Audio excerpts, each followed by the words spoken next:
Hello दोस्तों, print trend में आपका स्वागत है। और आप लगातार सीखते रहिए। आप अपने बिजनेस की लगातार ग्रोथ के बारे में इनोवेटिव आइडियाज को अपने मन में लाते रहिए, उन पे काम करते रहिए। क्योंकि दोस्तों, समय जितनी तेजी से चेंज हो रहा है उसका इम्पैक्ट हमारे बिजनेस पे बहुत ही जल्दी पड़ता है।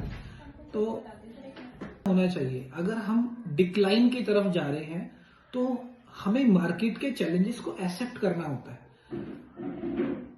हम किसी भी चैलेंज को अगर एक्सेप्ट नहीं करते हैं तो वो एक स्टेज पे जाके हमारे बिजनेस को, हमारे सर्वाइवल को, हमारे पोजीशन को इम्पैक्ट करने लगता है और वो नेगेटिवली इम्पैक्ट करता है। कहीं ना कहीं हम फ्यूचर की लॉन्ग टर्म की बात करें तो हम डिक्लाइन स्टेज में चले जाते हैं। अगर हम रेगुलरली नई नई चीजों को अडेप्ट करेंगे, चैलेंजेस को एक्सेप्ट करेंगे और प्रोग्रेसिव अपनी टेंडेंसी को रखेंगे तो हम एक अच्छा बिजनेस, अच्छे ग्रोथ की तरफ बढ़ सकते हैं।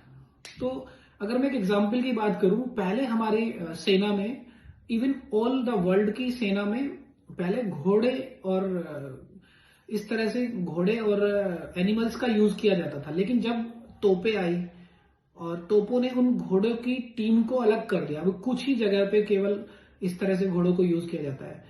अगर दूसरी लैंग्वेज में बात करूं मैं, तो पहले टाइम पे किसी एक कंपनी का नाम सुना होगा आपने, नोकिया जैसी कंपनी। नोकिया कंपनी का मार्केट में 50% से ज्यादा शेयर हुआ करता था।